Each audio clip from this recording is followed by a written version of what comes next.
A 3-1 loss in our second friendly of the tour, that's not the way to continue on, isn't it? No, like for the result, obviously not. But you know, in pre-season, like I said last week, and like I was saying to the boys, there's a lot of outcomes in pre-season that you want to try and hit.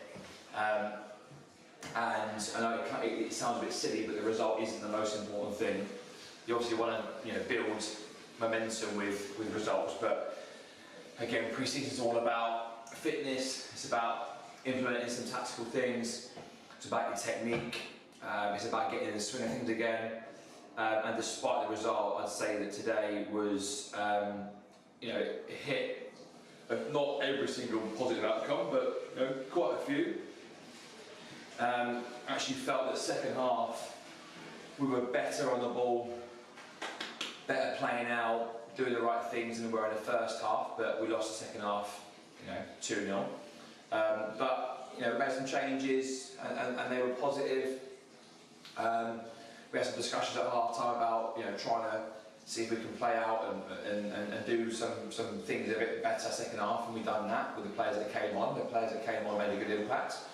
Players that played first half, it wasn't a bad first half at all, to be honest. There were some positive bits. And yeah, we had, don't know how many were in the squad today, but for some lads it was their first game of pre-season. Cal comes to mind, Wicco, first game of pre-season for them, and they had good games, good halves, so positive for them. I think what was good today, was the fact that we played a team in Tier 4.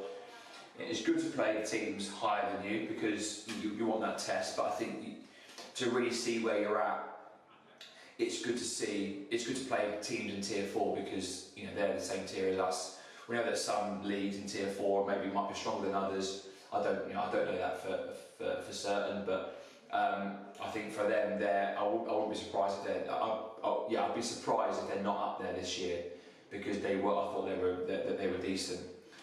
Physical, not physical in terms of tackling and stuff, but they had a few big lads.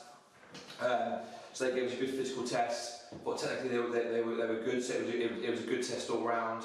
So yeah, even though the result wasn't positive, it doesn't really matter too much because if you win every game in pre-season but you lose your first game of the regular season, then you kind of there's no point winning before then you lose your first game of your regular season. So don't mind particularly to lose as long as we do play well and we do hit a few outcomes, and I do think today we did do that in large part. So yeah, move on to, I think we've got some Asif on Wednesday, so Tier 3, that'll be a good test for us, and we'll just look to keep building on things on Wednesday. So cheers mate.